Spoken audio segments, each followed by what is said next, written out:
Hello, everyone. Thank you for joining us for today's event featuring Roger Lowenstein speaking on his book, Ways and Means Lincoln and His Cabinet and Financing of the Civil War. My name is Sri Chatterjee, Professor of Finance and Business Economics at the Gabelli School and Gabelli Chair in Global Security Analysis. It's my pleasure to welcome you on behalf of the Gabelli School today. The Gabelli School Centennial Virtual Speaker Series began in 2020, marking 100 years of purpose driven business education at Fordham. In the last year, the Gabelli Center for Global Security Analysis and our wonderful partners, the Museum of American Finance and CFA Society in New York, have sponsored more than 50 events that have drawn 8,000 plus attendees. We are tremendously proud of this dynamic partnership, and a full archive of our video content will be shared in the thank you email that you will receive. In just a moment, David Cowan, President and CEO of the Museum of American Finance, will give a full introduction of our speaker. Mr. Lowenstein will deliver a presentation for about 40 minutes, at which point he will address questions submitted through the question field that is located below the video player. Please feel free to submit questions at any point during our event. We will be addressing as many of them as possible during the session. I also want to share that all attendees of today's event will be receiving digital copies of Mr. Lowenstein's book, with information coming to you following our event. Before I turn it over to David, I want to warmly ask that you consider making a donation to the Gabelli School Centennial Fund or to the Museum of American Finance. You can make a tax exempt gift quickly and securely online at the links provided in the chat. And now, without further ado, I turn it over to David Cowan. Thanks, Suresh. And it's always great to be back with you, our friends at the CFA. And we're also thrilled by the partnership. As the Finance Museum, we often draw the analogy that finance is the horse to the economy's cart.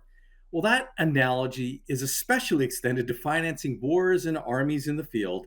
And Roger Lowenstein has brought that concept to the fore in Ways and Means. Some Confederates also understood the power of finance, where he quotes one of them on page 197 as saying, "The Yankees didn't whip us on the field, we were whipped in the Treasury Department." And the museum has dozens and dozens of worthless Confederate bonds in our collection as testimony to that. Now, Roger got his start with the Wall Street Journal, including 2 years writing the well known Heard on the Street column. He's written multiple acclaimed best selling books, including The End of Wall Street, Buffett, and of course, When Genius Failed, which should be mandatory reading for all the students who are tuned in today. In one short month, Ways and Means has jumped to number 6 on Amazon's list of best books about banks and banking.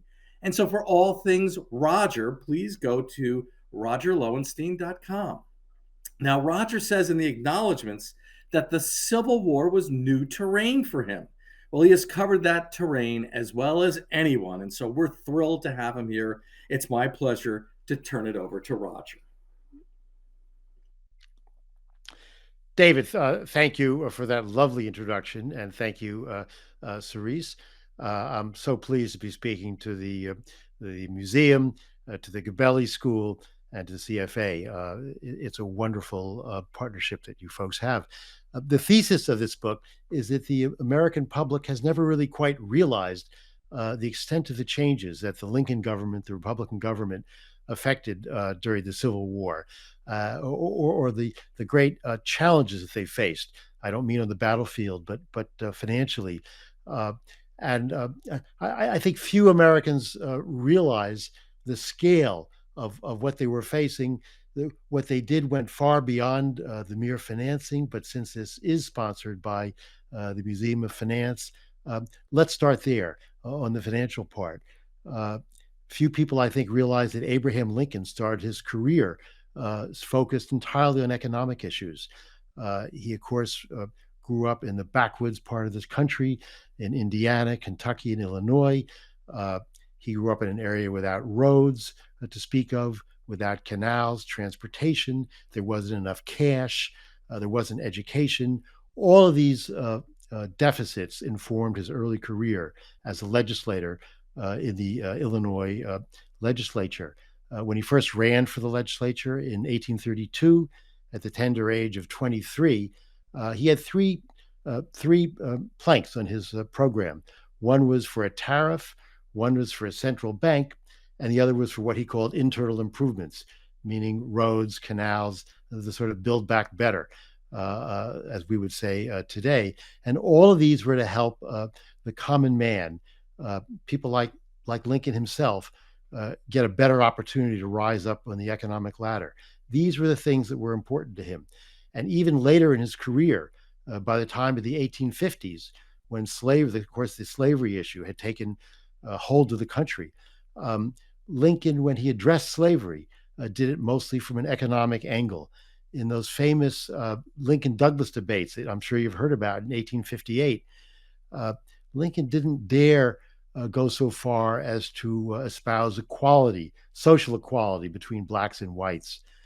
He didn't advocate for the right to vote for blacks. This was all too controversial, too hot, if he wanted to have a hope of a winning election to the Senate against Douglas, his foe.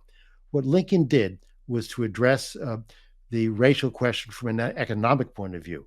And in the very first debate with Douglas in Ottawa, Illinois, in 1858, he said, "In the right to eat the bread which his own hand earns, the black man is my equal, and the equal of Judge Douglas, and the equal of every living man." Of course, he lost that race, but he went on when he ran for president in 1860 to say virtually the same thing. This was in Connecticut, in New Haven, in the spring of 1860, before the election. He espoused the right of every American to rise up the economic ladder, and he added pointedly, "And I believe the black man is entitled to that." These were actually very forward, courageous things to say at the time. I think had there not been a war, Lincoln's non-military agenda would have been much the same as it was. He espoused the importance of the federal government taking a role what it never had before to create opportunity, to create roads, to create a currency, better banks, a better financial backing, to give ordinary Americans, people like himself, a chance to rise up, black and white, on the economic ladder. But of course, there was a war. And Lincoln knew very early on that the financing would be a very important part of it, perhaps crucial in determining the outcome. In the very beginning of the war, he said, "The side with the most resources will win." And even before he took office, he was thinking about the finances, because as the southern states, the cotton states, began to secede, the Union's credit, the United States credit, began to come under pressure. As Lincoln said, he said jokingly, he thought that Douglas, who he had defeated in the election, had gotten the better of him because he, Lincoln, had been left to face a great rebellion and a bankrupt treasury. He said that as early as December 1860, the month after his election. So one of his first things to do, that he did even before he took office, was to choose a Secretary of the Treasury, which he realized would be an extremely important post. He was still in Springfield, Illinois, still assembling his cabinet, hadn't made the trip east yet to Washington, but he sent a note to a man named Salmon P. Chase. Chase had been a senator and a governor of Ohio, was a very famous anti-slavery champion. Lincoln had a problem because his floor managers in the convention, the Republican convention, had already offered the Secretary of the Treasury's job to somebody else, to basically a political hack from Pennsylvania, which had been a very important state in getting Lincoln over the top in the convention. Nonetheless, Lincoln thought he could maneuver around that, and he invited Chase to come out and visit him in Springfield. Chase, this is just around New Year's Eve, 1861. Chase took a couple of trains. He shows up in Springfield, and he sends Lincoln his card saying that he'd arrive in town and would call on the president-elect once he'd rested up and so on. Lincoln, not a man to rest on formality, comes bounding over to Chase's hotel, sort of barges in and introduces himself, although they were two leaders of the Republican Party. They had never met at that point. And Chase is a little taken aback at Lincoln's informality, coming without an invitation. Lincoln is immediately the informal, backslapping prairie lawyer that one might expect. Chase was a far more rigid personality. Like Lincoln, he'd had a very hard childhood, but it was a bit different than Lincoln. He'd been born in a prosperous home, but after his father had died early on, Chase had been raised by a somewhat mean-spirited uncle. And there was a sense that he had always resented his fall from plenty. He certainly had a resentment of the fact that it was Lincoln and not he who had been chosen by the Republican convention. Chase had been one of those defeated rivals. Lincoln immediately said, "I've called for you to see if you will accept the job of Secretary of the Treasury without," he added, "being exactly prepared to offer it to you." Well, Chase once again was a little bit taken aback. He hadn't come all the way to Springfield to be offered, to be felt out about a job that actually wasn't on offer. These remarks, these somewhat awkward interchanges, sort of set the tone for their relationship. I must say that, as you'll see, Lincoln and Chase had an extremely productive marriage as president and secretary of the Treasury, but not an especially happy one. After Lincoln took office on March 4th, he immediately asked Chase. Lincoln's problems with the Pennsylvanian were now resolved, if he'd be willing to take the Secretary of the Treasury's job. Chase now, not wanting to go so easily, said he'd have to think about that. Lincoln sent his name up, and Chase went to work. Nonetheless, you couldn't look away from this sort of simmering resentment. Soon after he took office, the Union was defeated at Bull Run, a very embarrassing defeat. Chase sent out a few notes saying that he considered this mostly an administration failure, not a military failure, putting the blame, obviously, squarely on Lincoln. When newspapers would write articles critical of Lincoln, Chase couldn't help but send a helpful note to Lincoln, such as including such an article and scribbling on the top, "This has too much truth in it." Lincoln, being a man of humility and magnanimity, did his best to overlook such pinpricks. When Chase grew increasingly frustrated and feeling neglected, he would resign, and Lincoln would go over and sort of eat some humble pie. It was always Lincoln going over to the Treasury, talk Chase back into staying on the job. In one case, he went over, he put that long arm around Chase, and with the other long arm, reaches over and hands him the resignation letter and says, "Now, Chase, here's a piece of paper I want nothing to do with. Take it back and be reasonable." And the reason he went to such lengths to keep on this very difficult partner was because he needed Chase so badly, because the challenges, as I said, were so great. Let me give you a sense of the challenge that they faced. At the very beginning of the war, nobody thought it would last long, not Chase, not Lincoln, not the people on the Confederate side. And so Chase presumed that he would finance the war the same way the United States had financed other wars, which was by going to the banks and borrowing gold. Now, you have to add that the banks in those days, they weren't large institutions with tens or hundreds of thousands or even millions of shareholders.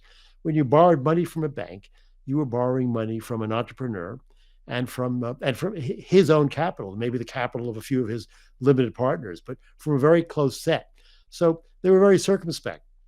Chase went to them, the banks in New York, Philadelphia, Washington, and Boston, the main centers of banking in the East Coast, and he asked to borrow the august sum of $50 million, and he wanted it in gold. The bankers preferred to lend their notes, which are paper, but Chase, being a traditionalist, wouldn't hear of it. He pressed them. Finally, they agreed to lend $50 million to the United States in gold. They had a celebratory dinner at the Willard Hotel in Washington. At this dinner, the leading banker stood up and said, "Mr. Secretary, we have lent you the fearsome sum of $50 million in gold. We think that should be quite enough to fight your war. Don't come back." So I have to tell you that before the war was out, the United States would spend that sum 60 times over. The banks were out of gold. They quickly, after this dinner, went off gold. They closed the gold window. That gives you a sense of the immense challenge that Chase would face to raise this sum 60 times over. And he really did it. Chase, with the backing of Lincoln and with the earnest support and sometimes the lead of the United States Congress, really with 4 steps, all quite revolutionary and all done during the immense pressure, battlefield pressure of the ongoing war. The first was the greenback. The greenback was just fiat currency, paper money that would have the legal standing of gold. And I say just, but there had never been a fiat paper money in the United States. The only type of legal money in the United States was gold, silver, and treasury notes, which were redeemable in gold, therefore, in a sense, the same as precious metals. This fiat money was to be paper, issued in perpetuity.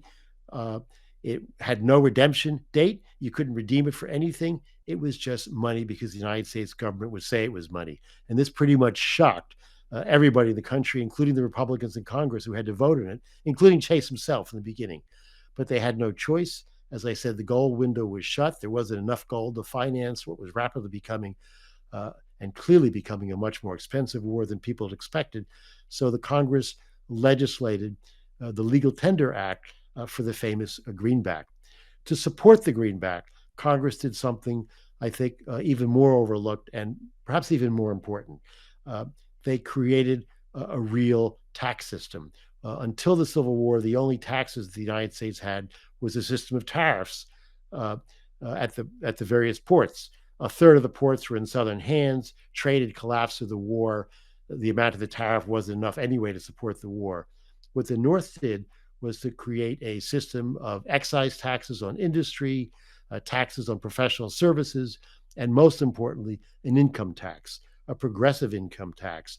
They created assessors who went from home to home and business to business, assessing how much people had. They hired thousands of collectors who would go home to home, business to business. It was far more intrusive than any tax the United States had ever had, far more intrusive than a tax on tea in the Boston Harbor. But what it did was it put the productive power of the United States, its earning power, behind the United States government. And this was absolutely crucial to fighting the war. And this enabled Chase and his partner, a private financier named Jay Cooke, who Chase hired, to take the third step. And the third step was probably even more instrumental. It's certainly more instrumental in terms of how much money it raised. And that was to go on a massive public bond drive, very much like the bond drives we might have read about later on, the Liberty bonds in World War I, similar in World War II. But these were the first government bond drives, or private for that matter, on any scale. They raised $1 billion in various bond drives, absolutely immense sums. Remember that in that era, before the war, the whole government budget had been about $60 or $70 million per year. It was Jay Cooke's quite brilliant dream that although the banks were closed, that individual Americans could be a secret front in the war. And he really proved it. He and Chase partnered together. They literally went to every hill and dale, every village, every city, even to border states, even to conquered Confederate cities after they were conquered. They raised these billions of dollars, which absolutely overwhelmed the power of the Confederacy. And layered on this was the fourth step, and this is truly the brainchild of Salmon Chase. Before the war, the United States had had a series of banks, each chartered in the individual states. They each issued notes, which became currencies that circulated in their respective areas. But they didn't circulate throughout the country as a whole. If they did, they were discounted. If you had notes from Illinois Bank and you were traveling to Ohio or to Pennsylvania, the note might not be worth anything or would be worth a lot less. And so the United States had this sort of polyglot system. It was anticipated, even when the greenback was issued, that after the war, the greenbacks would be retired. What Chase, this fourth step that was wholly Chase's invention and creation, was a system of national banknotes. He created a national banking architecture with a regulator in Washington, the first time the federal government regulated notes, with individual banks throughout the country issuing banks according to federal regulations, subject to federal regulations, all with money backed by bonds of the United States, so that at the latter stages of the war and after the war, and in perpetuity after that, the United States would have one solid, stable currency, not the highly volatile, differentiated currencies pre-war period. And this was went even beyond war finance. It gave the United States a financial architecture that would last it well into the 20th century and enabled it to finance the great industrial progress and empires, the Gilded Age, the 1880s and 90s, and really allowed the United States to become the world's financial leader at the brink of World War I. These changes were just enormous, but as I alluded to in the beginning, finance was not all that Lincoln and the government did. Very early in the war, I want to touch on some of the major non-financial revolutionary changes. Very early in the war, on July 4th, 1861, Lincoln called a special session of Congress for the purpose of raising men and money. But he took a time out from that to remind the people why they were fighting the war. What he said was, the leading object of government was to elevate the condition of men.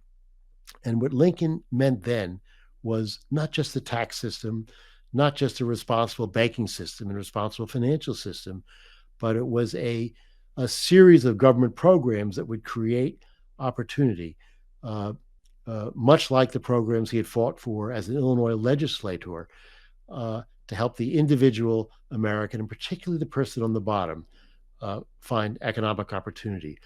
So what were these programs? One was the Homestead Act that had been passed before the Civil War, but vetoed by Buchanan. The Homestead Act, of course, was a program to redistribute land to any farmer who was willing to work the land and improve it, 160 acres for 5 years. Another was the Transcontinental Railroad, the mother of all internal improvements, which joined the country physically and really psychically. It created one market. It was terribly important. If you were in the middle of the country, now you could ship goods either east or west, and it really let Americans think of the entire country as one country. The Railroad Act was passed in 1862 and amended in 1864. Again, that had been something that had been discussed for many years, but only in the Lincoln government did it actually happen. Lincoln and the Republicans passed many other of these sorts of acts. The first immigration bill to encourage immigration. Lincoln was steadfast that the economy had to keep growing even during the war. He recognized that so many people were off fighting that they needed immigrants to come pick up the place of the soldiers in the fields and the factories. And by the end of the war, there were hundreds of thousands of immigrants, partly because of this encouragement given by federal legislation, coming every year, only into the northern side.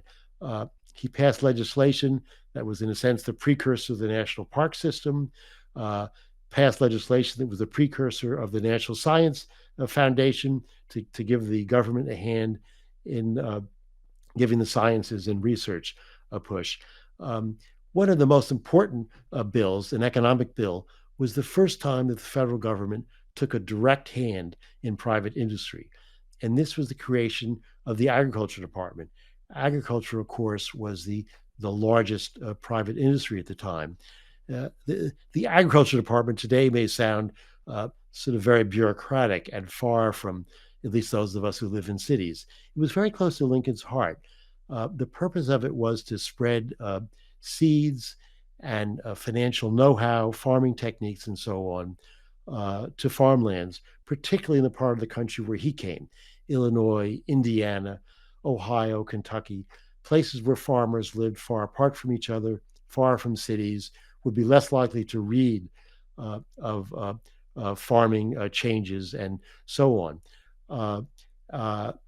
It was Lincoln called it the People's Department. He thought it would be a department that would deal personally with farmers. I want to contrast his support of the Agriculture Department with that of a fellow Kentuckian, Jefferson Davis. Jefferson Davis, of course, went on to become the president of the Confederacy, but he was born in a log cabin, like Lincoln was, only 100 miles from the Lincoln's cabin. In fact, the year before Lincoln was born. But his family, rather than moving to Illinois, as the Lincolns had, moved south. Davis was gifted a cotton plantation from his brother in Mississippi. He went on to become a United States Senator in Mississippi. When the Agriculture Department was first proposed before the war, Davis led the charge against it. And what he said was, agriculture needs no teaching by Congress. And he was right. It didn't need any teaching by Congress. If your brother had given you a free cotton plantation. And the Lincoln government was couched on what did the government need to do for the people who weren't given free plantations by their brothers. Another very important bill was the Morrill Land Grant College Act, a remarkable bill in 1862, which financed middle-class colleges throughout the country. This is at a time not only did the vast majority of Americans not go to college, but most Americans didn't even go to high school. And yet Lincoln and the Republicans thought it was vital that college be open, not just to the elite who went to Harvard and Yale and studied the ministry and so on in those days, but to people who wanted to learn, as they put it, practical careers. Again, in the South, they had a very different view of government. I want to share with you a quotation. This is from the governor of Virginia back in the 17th century. 17th century. He said, I thank God that we don't have free public schooling in Virginia. And I hope we don't have them for 100 years. Why was the South so opposed to the government doing anything, doing all of these things that the Lincoln government wanted to do? Well, you all know that the South was, the Confederacy was based on slavery, and that slavery obviously was a terrible crime, and a terrible crime for the Black people who were enslaved. I think the dirty secret of the Confederacy was that it was also terrible for the mass of white people, for the great majority of Southerners who didn't own slaves. That's why they were so afraid to propose some of these things, the Agriculture Department, Morrill Land Grant College Act. They didn't want to raise up the hopes of poor whites. They didn't want to give Blacks any idea of liberation, of course, but they were equally afraid of giving the great majority of whites any notions of rising opportunity. And so you may ask, well, why did people vote for the Confederacy if only 25% of white Southerners owned slaves? And the answer is they didn't. With the exception of one state, Texas, there were no elections in the South. The Confederacy, the Southern states succeeded on the basis of conventions, and the conventions were stocked with planters. There was a very interesting comment at the time of secession from a man named Joseph Brown, who was the governor of Georgia. And what Brown said was, the poor man's best government is slavery, a very revealing government. He meant, what are we going to give you with this government? We're not going to give you roads and canals or a responsible tax system or education or railroads. We're going to give you one rank on the poor whites. We're going to give you one ranking above those of the slaves in our pecking order. And that's all we want from government. And so when the South went ahead to defend itself in the Civil War, they had no tax system. The very little tax system they had wasn't federalized. They insisted that enforcement be left to the states, and in fact, the states refused to enforce it. They had no banking system. They had no system to promote opportunity for the lower orders. And what the South discovered was that they had no financial wherewithal whatsoever to fight the war. And you can tell the story of that quite simply by comparing what happened to the two currencies. In the North, the famous greenbacks that I talked about suffered 80% inflation over the course of the war. 80% sounds like a lot. It was a lot. It was painful. It was painful for workers, but it was sustainable. And in fact, it was no more than inflation that the United States suffered in either of the latter world wars, World War I or World War II.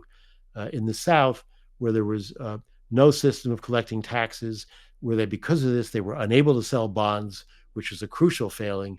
They only had one thing to rely on, and no legal tender either, and that was printing notes. These notes required $5.50 of them to buy a barrel of flour at the beginning of the war. 2 years into the war, by 1863, a barrel of flour was costing $38. And by that time, soon after that, in the spring of 1863, the mothers of Richmond actually rioted, breaking open stockades and storehouses to provide themselves with flour because they had started to starve. A year later, the price of flour had gone up to $220. And by the fourth year of the war, flour was reaching $1,000. By this time, starvation was widespread, desertion was widespread. The Southern soldiers fought with incredible bravery and steadfastness, but no soldiers will fight when their families are starving on the home fronts.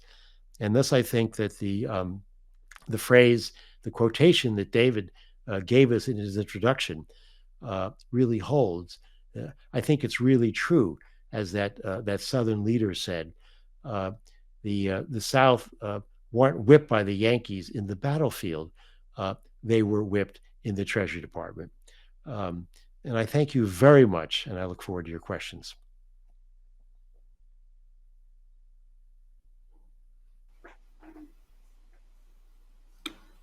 Thank you, Roger, for that wonderful, wonderful account of the history of such an amazing history. Yes, we do have a number of questions here. So, without much delay, I'll pick up on a few in somewhat of a random order, and just going back to a comment that you made, during your presentation. Here's a question from Mark Zassin asking, what can Fed people learn from Salmon Chase today? Well, I thank you, Mark. I suspect you mean financially. I have to say that the first thing I would urge people to learn from the story of Salmon Chase, which personally is sort of a tragedy, is to learn a little humility. One of his colleagues said that he was a great man, but his religion is unsound.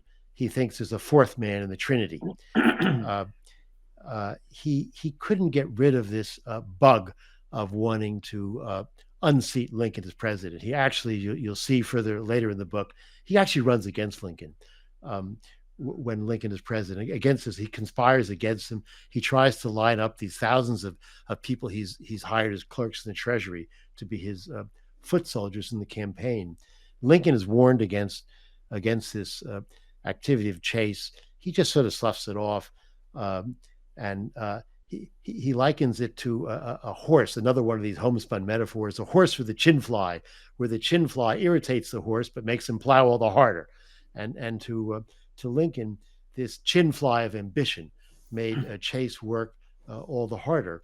And I think that was true. Chase had a tremendous determination that we can respect. He had tremendous dedication to the Union cause and the cause of anti-slavery. He was willing to. He wasn't so politic as Lincoln.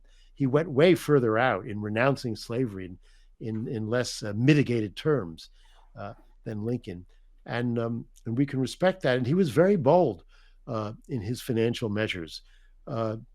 Certainly, as the United States and the Allies today confront the specter of supporting the Ukraine against Russia, I think we could do with some of the boldness of Salmon Chase, concocting a new banking system when the country had so much else that was so pressing. I think commands our great respect. So these are some of the things we can take away from Salmon Chase. And I think the other thing we should learn from him is a bit of fiscal conservatism.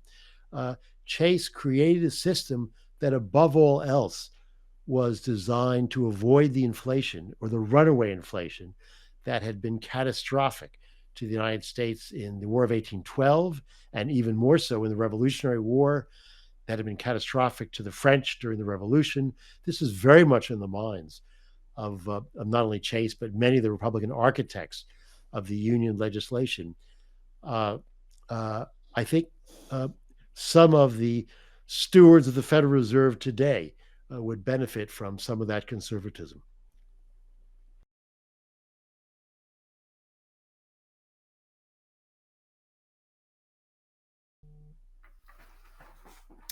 One of the questions from Dennis Sullivan is about the position of the European powers during the war.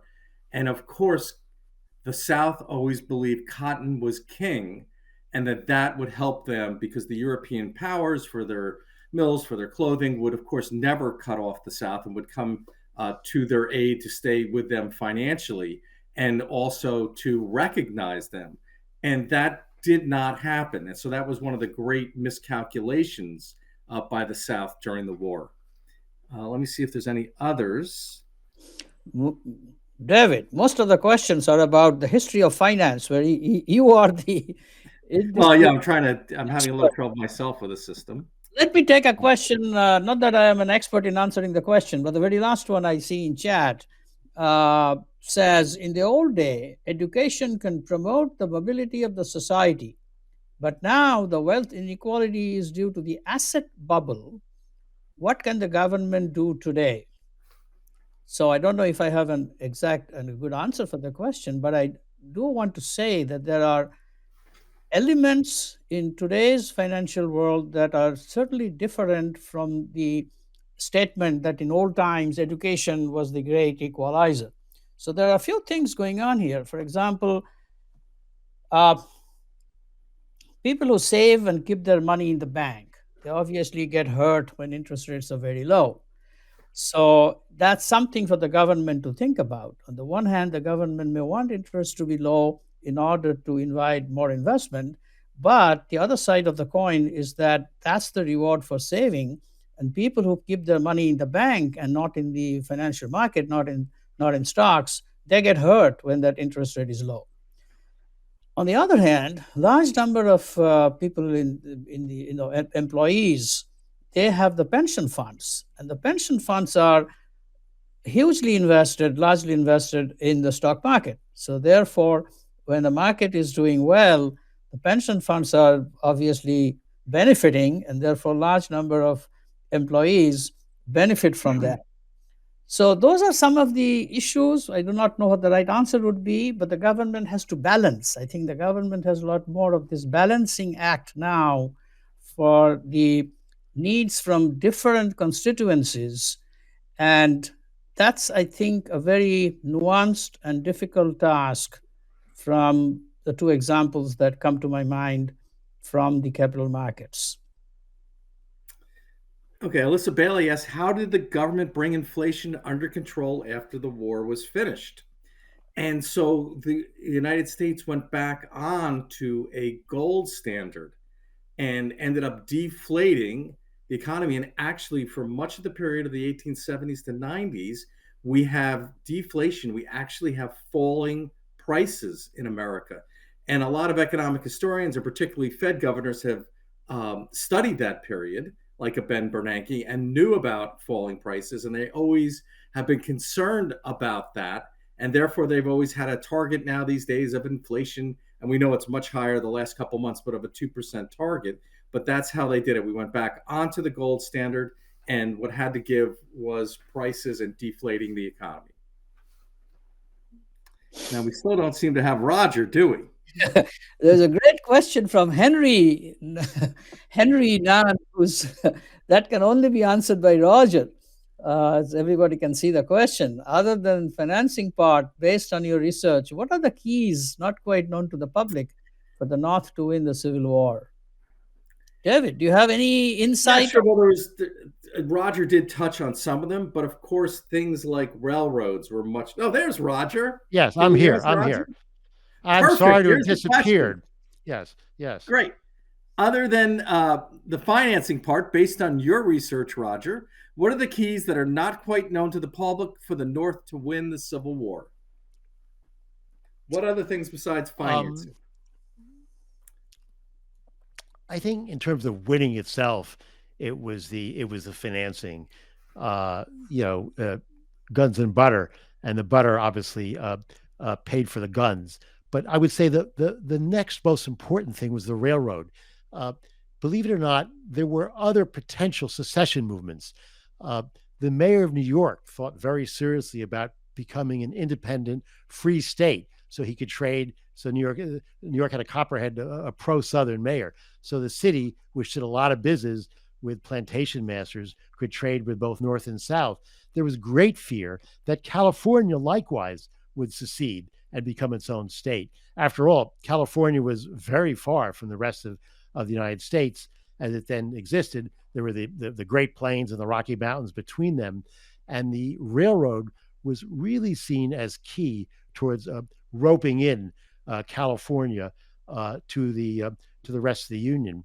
I think the Homestead Act and the Immigration Acts, by bringing there were 200,000 immigrants coming to the Union per year by the last couple of years of the war, which replenished the fighting force or the home front, were very important. So and the effect Lee's so directly the financial stuff is most important, but go back to a comment of Robert E. Lee. Lee knew he couldn't win the war. He wanted to erode the North's willingness to fight. As he said, he wanted the North to feel the evils of war. That's why he went to Gettysburg and to Pennsylvania, not because he hoped to conquer all of the northern states. This other legislation, the College Act, the Railroad, Homestead Act, Agriculture Department, I think were very important in unifying the federal government and giving the people a sense that there was a government worth fighting for. And finally, towards the end of the war, the Emancipation Proclamation. The Union didn't go into the war to eradicate slavery. In fact, the Congress resolved that they were not fighting to eliminate slavery. This was not on the table. But the more the war went on, the more that Lincoln and the Republicans felt that this war needed this terrible bloodshed, this terrible investment in treasure and blood, needed a larger cause. And that cause obviously could only be anti-slavery. And that gave, I think, even Northern soldiers a greater cause than they had signed up for in the beginning. One of the things while you were gone, we were discussing, because it's been asked a couple different ways, the position of the European powers. And Suresh and I responded how, cotton they thought was king in the South. But that they're asking him, why did that turn out to be wrong? Why did the European powers shun the South? Yeah, you're absolutely right that cotton was what the South banked on. And it's reminded me a lot in the last two difficult months of the commodity cartel overconfidence of a guy named Vladimir Putin, who figured that since he was supplying mostly oil and gas to Central Europe, he'd be king. And we don't know what's going to happen there, but I think we can say it hasn't been as easy for Putin as he thought. So the South, why were they wrong? they go into the war. First, they didn't think there'd be any war to speak of, because they thought, as Senator James Hammond of South Carolina said before the war started, no power on earth dares make war against us. Cotton is king. That's a direct quote. When the Confederacy secedes and the cabinet is meeting, Leroy Pope Walker, the Secretary of War, scoffing at any fears of a real war, says, if any blood is shed, and he takes a handkerchief out of his pocket and he says, I'll clean it up with this. That was how trivial the actual fighting was going to be. Nonetheless, Judah Benjamin, one of the savviest of Jefferson Davis's ministers, he was the Attorney General. He was also a plantation owner. He proposed that the South ship cotton to England immediately, all the cotton it had. This is early in 1861, early in the war. The sea lanes are still open, so that the South could sell it off over time as the need be, perhaps for a long war. And again, Davis's cabinet scoffed at it. They didn't believe there'd be a long war. They didn't believe the South would face a financial crisis. What they decided on instead was a counter strategy. Really, it comes from the sort of delusionary, isolated, secluded type of environment that we see in other cartel states. And I'm thinking again of Russia. Their strategy was they would withhold their own cotton. They thought this would make the European powers so desperate that the British and French would intervene and put a stop to the war, and the independent Confederacy would live happily ever after. By the time the South realized that Europe wasn't going to intervene, didn't really have the means to intervene, yes, they wanted the cotton. Yes, they began to suffer a depression in their mill districts, but no, they did not want a war with the United States. It was too late, because the Union had begun its blockade. The South had to resort to running the blockade, which they did by sending blockade runners, these low draft, sleek, small boats designed to evade Union cruisers, from southern ports to Caribbean ports. Once they made it there safely, they could offload into much bigger ships, flying under the British flag to Britain. But this is a very cumbersome way of shipping. The shipment of cotton was way reduced, just a few percent of what it had been before the war. So they just couldn't get it over there in time. They had one chance to beat this. A European financier by the name of Erlanger in Paris proposed cotton bonds. And the idea of these cotton bonds were, he would lend hard currency backed by bonds he would sell to European investors to the South right now in 1863, and the South could repay the cotton at the end of the war. And this is exactly what the South needed, because they had the cotton, Europe had the cash, but the South needed the cash now, and they couldn't get the cotton to Europe now. So this would square the circle. But the South again made a catastrophic mistake. Erlanger wanted to lend 25, 30, $35 million. As it turned out, the offering was oversubscribed. The South could have borrowed 50, 75, maybe 100 million. For reasons that I've never been able to really figure out, the South only took 15 million worth. They absolutely refused to take more. Erlanger ran the blockade himself to persuade the South to take more. They didn't. And this is really the South's last chance to get financing in scale.